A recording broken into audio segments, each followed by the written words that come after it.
Had I been a king, যদি আমি একজন রাজা হতাম, আই ড্যাশ, অর্থাৎ পরবর্তী অংশ পূরণ করতে হবে, এটা কমপ্লিটিং সেন্টেন্স এর অংশ হিসাবে এসেছে।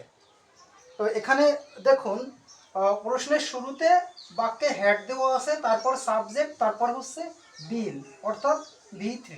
তো আমরা জানি বাক্যের শুরুতেই যদি হ্যাড দেওয়া থাকে, তারপর সাবজেক্ট, তারপর বিন থাকলে এই হ্যাডকে ইফ হিসাবে ধরতে হবে। কি হিসাবে ধরতে হবে? ইফ হিসাবে।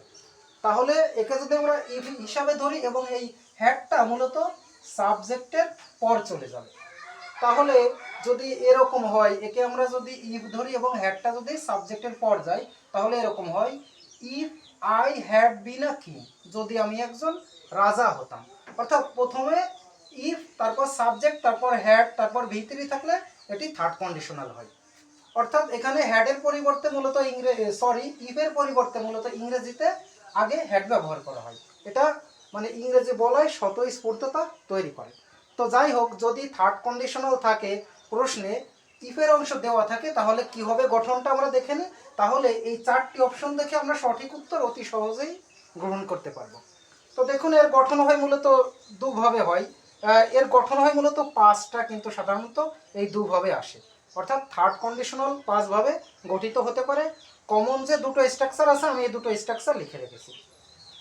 প্রথমে থাকবে হ্যাড, তারপর সাবজেক্ট, তারপর V3। এখানে যেরকম আছে সাবজেক্ট হ্যাড, তারপর হচ্ছে সাবজেক্ট, তারপর হচ্ছে V3। অর্থাৎ V3 আপনারা বোঝেন যে past participle form of verb, অর্থাৎ ভার্বের পাস্ট পার্টিসিপল ফর্ম। তারপর বাক্যের ক্লজের বাকি অংশ দেওয়া থাকবে, এজন্য এখানে আমি ডট ডট দিয়ে রেখেছি। তারপর কি থাকবে সাবজেক্ট, এখানে সাবজেক্ট আই দেওয়া আছে। তারপর থাকবে সাবজেক্টের পর উড, কুড অথবা মাইট। তারপর কি দেওয়া থাকবে হ্যাভ, তারপর হচ্ছে V3, তারপর পরবর্তী ক্লজের বাকি অংশ। তো দেখুন, যদি প্রথমে ইফ থাকে হ্যাডের পরিবর্তে, তাহলে প্রথমে কি হবে ইফ, তারপর সাবজেক্ট, তারপর হ্যাড, তারপর V3, তারপর বাকি অংশ, তারপর পরবর্তী ক্লজের সাবজেক্ট, এখানে যেমন আই দেওয়া আছে, তারপর উড, কুড, মাইট এর একটা, তারপর হচ্ছে হ্যাভ, তারপর হচ্ছে V3, তারপর হচ্ছে বাক্যের বাকি অংশ। তো এখানে দেখুন চারটি উত্তর দেওয়া আছে, যেটি সঠিক হবে ওটাই আমাদেরকে গ্রহণ করতে হবে। তো প্রথমে যদি had plus subject plus V3 থাকে, ঠিক এখানে had plus subject plus V3, তাহলে পরবর্তী বাক্যের গঠন হবে সাবজেক্ট। তো সাবজেক্ট তো প্রশ্নই দেওয়া আছে। তারপর কি থাকবে উড, কুড, মাইট এর যে কোনো একটি, তারপর হ্যাভ, তারপর V3। তো আমরা অপশন এ যদি যাচাই করি, তাহলে দেখুন কি আছে, প্রথমে উড আছে, তার মানে সাবজেক্টের পরই কি উড, এখানেও কিন্তু সাবজেক্টের পর উড, কুড বা মাইট এর যে কোনো একটি ছিল, তো আছে। তারপর কি থাকবে, তারপর থাকবে হ্যাভ। তো দেখুন এখানে কিন্তু হ্যাভ নেই, অর্থাৎ উড, কুড, মাইটের পর হ্যাভ নেই, সেহেতু অপশন এ হচ্ছে ভুল। এবার আমরা যদি অপশন বিতে যাই, তাহলে দেখুন আই সাবজেক্টের পর কি থাকবে উড, কুড অথবা মাইট এর যে কোনো একটি।